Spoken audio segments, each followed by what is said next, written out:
Finally दोस्तों करीब 3 महीने के इंतजार के बाद गॉड ऑफ एल्केमी का सीजन 2 आज रिलीज हो चुका है। उम्मीद है कि अब बीच में कोई ब्रेक नहीं लेना पड़ेगा और कंटिन्यू इसके सारे एपिसोड चलते रहेंगे। तो उससे पहले मैं आपको अभी तक का एक रिकैप दे देता हूँ। तो बायथियान लिन के साथ हेवन स्काई ढूंढने के लिए निकल चुका था, लेकिन जब वो जा रहा होता है तो रास्ते में उसको वो प्रिंस मिल चुका था जिसको एक मैजिकल लोटस चाहिए होता है। और जब वो लोटस लेने जाता है तो वहां पर कई सारे बीस्ट वगैरह थे जिस वजह से वो लोटस ले ही नहीं पाता। तो बायथियान उसकी मदद करता है। इस वजह से वो प्रिंस जो था वो बहुत ज्यादा खुश हो चुका था और वो बायथियान को भी अपने साथ शामिल कर लेता है। वो प्रिंस जो था वो बायथियान को और भी चीजों के बारे में बताता है कि इस इलाके में किस तरह की कमाल की चीजें हो सकती हैं। तो वही चीजें ढूंढने के लिए वो और बायथियान निकल चुके थे। लेकिन इसी सफर में अचानक से बायथियान के सामने एक कॉफिन आ जाता है जिस कॉफिन के अंदर एक लड़की मौजूद थी। वो लड़की सीधा बायथियान को अपने महल के अंदर बुला लेती है जहां पर ही बायथियान को वो हेवन स्काई दिखाई देता है। तो अब इस एपिसोड की शुरुआत में जब वो लड़की जो थी महल वाली वो बायथियान को देखती है तो वो उससे कह रही थी कि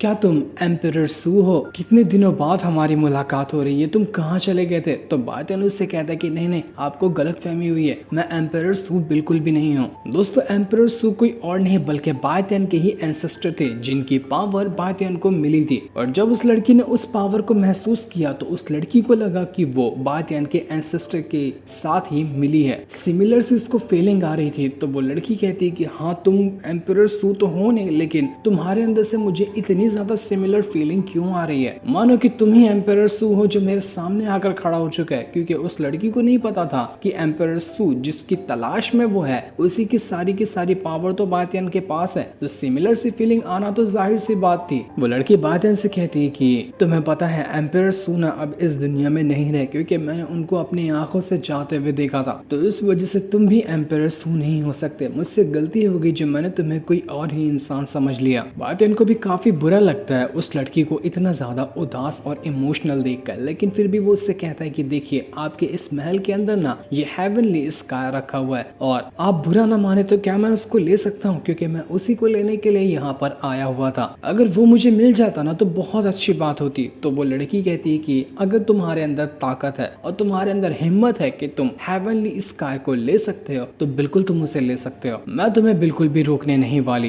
ये सुनकर बायथियान काफी ज्यादा खुश हो जाता है कि अरे वाह अब तो ट्राई करना बनता ही है। बायथियान सबसे पहले उस लड़की का शुक्रिया करता है उसे परमिशन देने के लिए कि वो हेवनली स्काई को हासिल कर सकता है। जिसके बाद बायथियान अपनी पावर का इस्तेमाल करते हुए सबसे पहले उसी हेवनली स्काई के ऊपर अटैक कर ताकि वो उसको कंडेंस करते हुए अपने पास ही रख ले। लेकिन ये चीज करना इतना ईजी नहीं होने वाला था क्योंकि हेवनली स्काई को प्रोटेक्ट करती है एक छोटी सी एंजल जो कि पूरी तरह से ऐसा लग रहा था कि आग से बनी हुई है। जहाँ रहती है वो जगह तो बर्फ की थी, लेकिन जो वो खुद है वो बिल्कुल आग से बनी हुई थी। और वही यहाँ पर आ चुकी थी बायथियान को रोकने के लिए। वो अपनी पावर का इस्तेमाल करते हुए बायथियान के ऊपर ही अटैक शुरू कर देती है। जो चीज देखकर बायथियान को काफी ज्यादा गुस्सा आता है कि ये भी एक नकचढ़ी एंजल आ गई। इससे पहले भी एक छोटी सी नकचढ़ी एंजल से मुकाबला हुआ था और देखो दोबारा से आ गई है। तो बायथियान उस हेवन स्काई जो पावर वाली लड़की थी उससे लड़ने के लिए स्काई फायर वाली लड़की को बाहर निकाल लेता है। अब दोनों छोटी छोटी एंजल अपनी पावर का इस्तेमाल करते हुए एक दूसरे से लड़ रहे थे। स्काई फायर जो थी उसका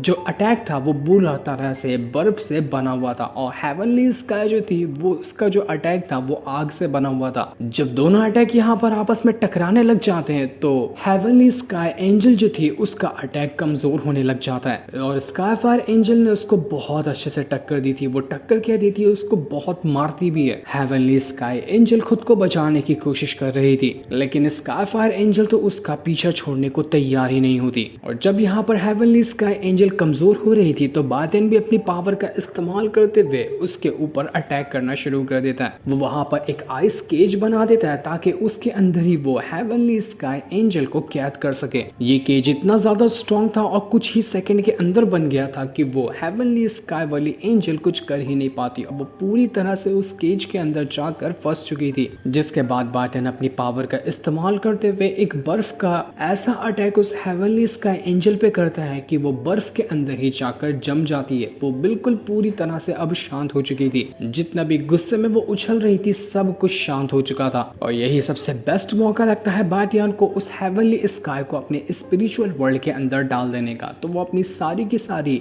डिफरेंट फायर पावर जो उसके पास है उन सभी को समन कर लेता है और उन सारी की सारी फायर पावर की मदद से वो हेवनली स्काई के ऊपर अटैक कर देता है, जिस वजह से वो हेवनली स्काई अब सीधा का सीधा बातियान के स्पिरिचुअल वर्ल्ड के अंदर जाकर कैद हो चुकी थी। बिल्कुल ठीक उसी तरह से जैसे कि स्काई फायर एंजल जो है वो बातियान के स्पिरिचुअल वर्ल्ड के अंदर रहती है। तो अब ऐसा हो सकता है कि बातियान को जब जरूरत पड़े तो वो स्काई फायर वाली एंजल और हेवनली स्काई वाली एंजल दोनों को एक साथ बाहर निकाल सकता है और आगे चलकर दोनों ही उसकी बातें मानने वाली है। अंदर जाने के बाद भी वो जो स्काई फायर की जो एंजल थी वो तो शांत होती है, लेकिन हेवनली स्काई वाली एंजल जो थी वो अभी भी यहाँ से बाहर निकलने की कोशिश कर रही थी। तो बातियान दोबारा से अपनी पावर का इस्तेमाल करते हुए उसको शांत करने की कोशिश कर रहा था। वो अपने स्पिरिचुअल वर्ल्ड के अंदर भी वापस से उसी केज को बना देता है ताकि ये जो हेवन स्काई वाली एंजल है वो शांत हो जाए। वो केज इतना ज्यादा स्ट्रॉन्ग था कि इस वजह से हेवन स्काई की एंजल की हालत खराब होने लग जाती है और अब वो पूरी तरह से लग रहा था शांत हो ही जाएगी। काफी देर तक चलने वाले इस प्रोसेस के अंदर आखिरकार बातियान की जीत होती है और उसने हेवनली स्काई की एंजल को पूरी तरह से शांत करवाते हुए अपने स्पिरिचुअल वर्ल्ड के अंदर रख लिया था। जिस काम को करने के लिए बातियान यहाँ पर आया था उसका ये काम अब पूरा हो चुका होता है। अब बस बारी थी यहाँ से जाने की। जैसे ही वो लड़की ये चीज यहाँ पर देखती है तो उसको बहुत बुरा लगता है और वो सीधा वहाँ से आगे बढ़ जाती है क्योंकि वो बातियान को जाते हुए नहीं देखना चाह रही थी। बातियान जो था उस लोटस को भी अपने पास रख लेता है जिसके लोटस के अंदर ही वो हेवनली स्काई की जो एंजल थी वो रहा करती थी। अब सारी चीजें होने के बाद बातियान वहाँ से जाने की कोशिश कर रहा था। वो लड़की भी उससे कहती कि देखो तुम जो लेने के लिए आए थे वो तुम्हें मिल गया है ना, तो आप फटाफट से यहाँ से चले जाओ, ज्यादा टाइम यहाँ रुकने की कोई जरूरत नहीं है। लेकिन जब बातियान उस लड़की को ध्यान से देखता है तो वो हैरान रह जाता है क्योंकि उस लड़की की हालत खराब होते जा रही थी, मानो कि उसको बहुत ज्यादा तकलीफ हो रही है और तकलीफ कम नहीं की गई तो ये लड़की मर जाएगी। बातियान उससे कहता है कि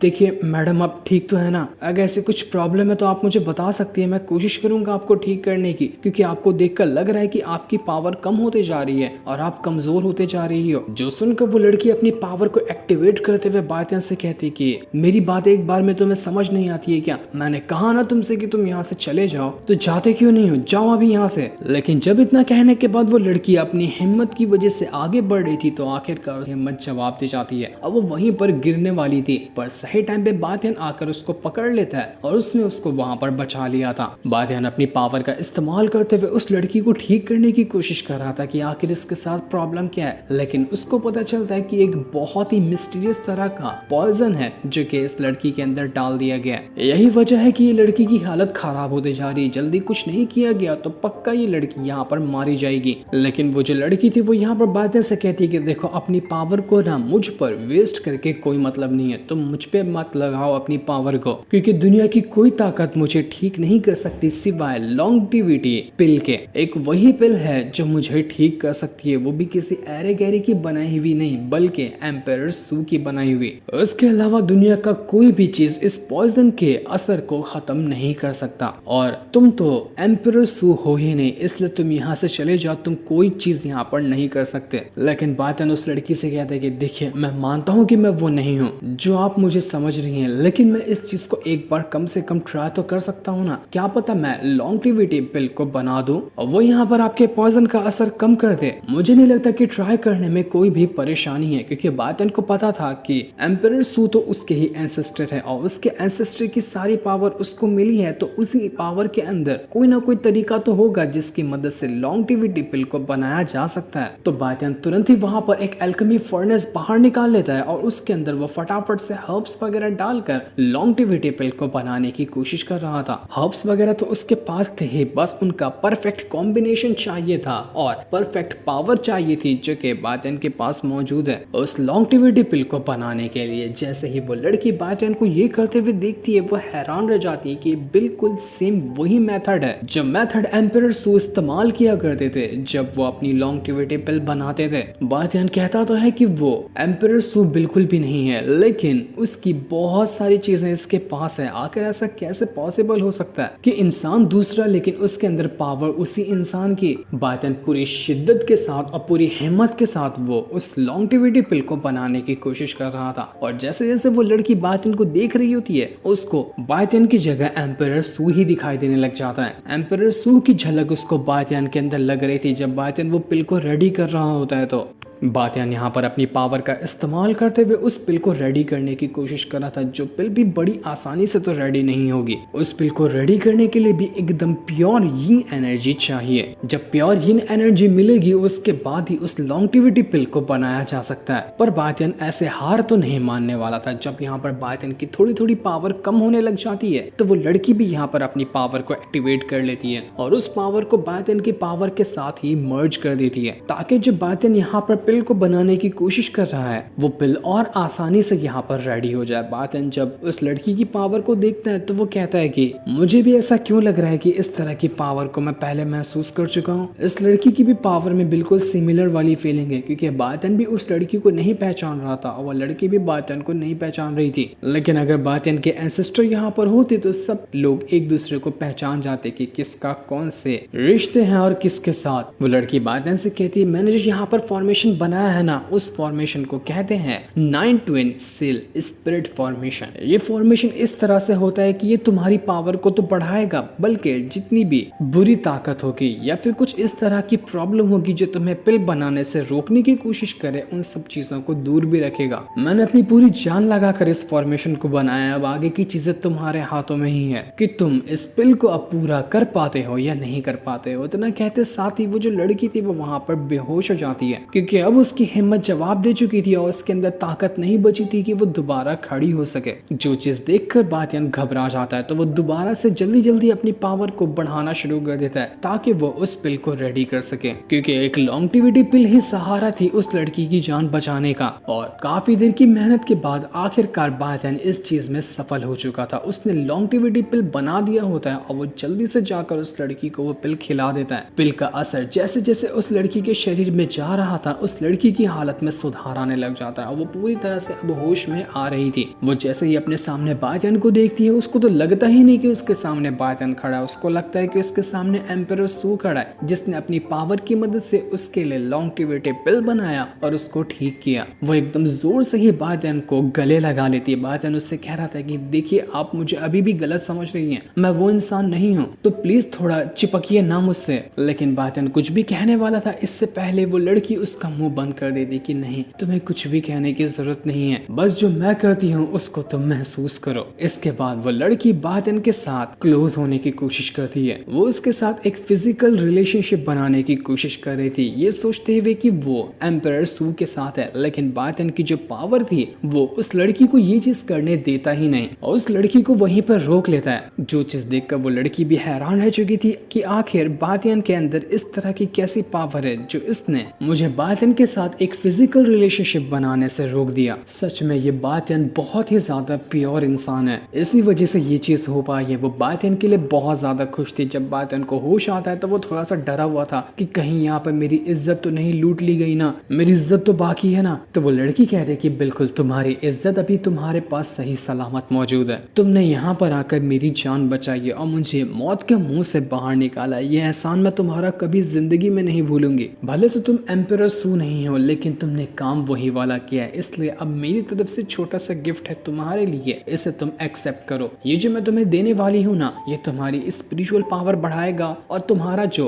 स्पिरिचुअल वर्ल्ड है उसको भी स्ट्रॉन्ग बनाएगा। तो ये छोटा सा गिफ्ट मेरी तरफ से तुम अपने पास रख लो। उनमें कुछ स्पिरिचुअल स्टोन, कुछ हर्ब्स और कुछ स्वॉर्ड वगैरह होती है। बातियान उन चीज को देखकर बहुत ज्यादा खुश हो जाता है और उस लड़की का शुक्रिया करता है कि आपका बहुत बहुत शुक्रिया जो आपने हमारी मदद की। दूसरी तरफ हम लिन को देखते हैं जो कि बहुत ही ज्यादा टेंशन में होती है, क्योंकि काफी टाइम से बातियान गया हुआ था और वो अभी तक के यहाँ पर आया ही नहीं। प्रिंस के साथ आया हुआ जो एल्डर था वो लिन से कहता है कि देखिए आप टेंशन मत लीजिए, मुझे बातियान के ऊपर भरोसा है कि वो जल्द ही वापस आ जाएगा। ऐसी छोटी मोटी चीज उसकी थोड़ी ना कुछ नुकसान पहुंचा सकती है उसे, छोटे मोटे खतरों से वो लड़कर आराम से आ सकता है, तो आप बिल्कुल भी उसके बारे में टेंशन मत लो, बातियान आता ही होगा। लेकिन ये लोग यहाँ पर बातें कर रहे थे कि तभी वहां पर आसमान के अंदर एक बहुत ही ज्यादा पावरफुल फॉर्मेशन क्रिएट होने लग जाता है, जिस फॉर्मेशन के अंदर से अटैक निकल कर सभी के ऊपर अटैक किए जा रहा था। प्रिंस को भी एक अटैक लग जाता है जिस वजह से उसकी भी हालत खराब होने लग गई थी। किसी को समझ नहीं आता कि आखिर यहाँ पर ये हो क्या रहा है। लेकिन तब थोड़ी देर बाद वहां पर वो बंदा पहुंच जाता है जिस बंदे की गलत नजर काफी टाइम से लिन के ऊपर थी। वो यहाँ पर आने के बाद लिन से कहता है कि अरे वाह लिन, आज अकेली हो? वो पिद्दी साहब बातियान तुम्हारे साथ नहीं है क्या? चलो बहुत अच्छी बात है, होता भी तो वो कुछ कर नहीं नहीं पाता, क्योंकि आज मैं पूरी तैयारी के साथ आया हूँ तुम्हारे साथ रात बिताने के लिए। तो आजा मेरी रानी, मैं तेरे साथ आज जी भर के मजे करूंगा। आज बचकर कहाँ भाग पाएगी। लेकिन फिर लिन के साथ कुछ कर पाता कि इससे पहले ही ये एपिसोड यहीं पर एंड हो जाता।